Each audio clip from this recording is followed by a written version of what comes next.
सर्दियों की ठंडी रसोई। सर्दियों की सुबहें हमेशा कुछ अलग होती हैं।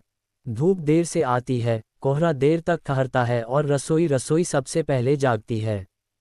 गांव के उस पुराने घर में जहां दीवारों पर चूने की सफ़ेदी अब पीली पड़ चुकी थी, वहीं पीछे की ओर बनी थी वह छोटी सी रसोई। खपरेल की छत, मिट्टी का फर्श, कोने में रखा हुआ लोहे का चूल्हा और दीवार से सटी लकड़ी की अलमारी, यही थी वह ठंडी रसोई। नाम ठंडी रसोई इसलिए नहीं पड़ा था कि वहां ठंड लगती थी, बल्कि इसलिए कि सर्दियों में वही जगह सबसे ज्यादा जीवित लगती थी। सुबह के 4 बजे होंगे। अम्मा ने रज़ाई से हाथ निकाला, कांपते हुए माचिस जलाए और चूल्हे में सूखी लकड़ियां सुलगाईं। आग ने धीरे धीरे लाल रंग पकड़ा। रसोई में धुएं और लकड़ी की महक फैल गई। सर्दी भी क्या चीज़ है, अम्मा ने बुदबुदाते हुए कहा, सबको पास ले आती है। आज खास दिन था। पूरे परिवार को कई महीनों बाद एक साथ बैठकर खाना था।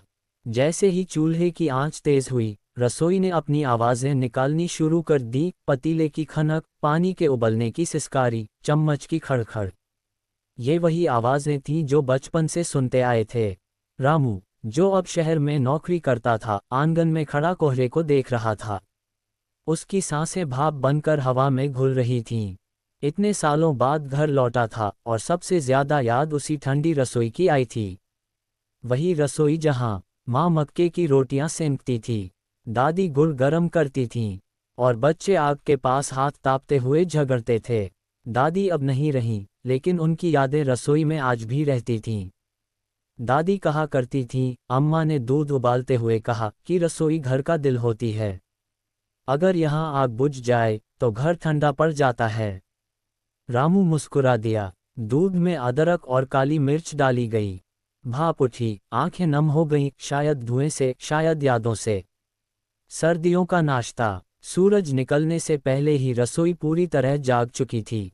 सरसों का साग, बाजरे की रोटी, तिल के लड्डू, गुड़ की चाय, हर चीज में सर्दियों का स्वाद था।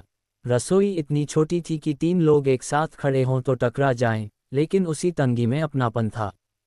बहन सीमा ने कहा, शहर में सब कुछ है, लेकिन यह वाली ठंड नहीं है वहाँ।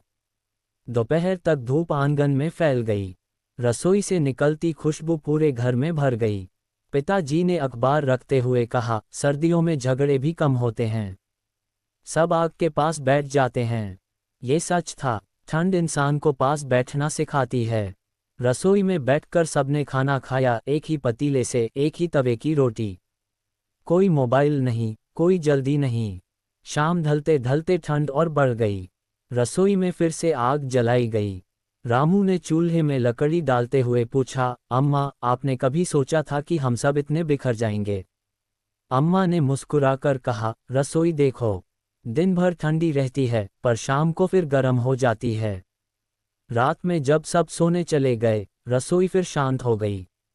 लेकिन दीवारों में हंसी की आवाज़ें, बर्तनों की खनक और लकड़ी की आंच, सब कुछ जमा हो चुका था।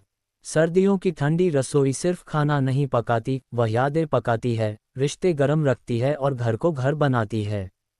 और शायद इसी वजह से सर्दी चाहे कितनी भी हो, उस रसोई में दिल कभी ठंडा नहीं पड़ता।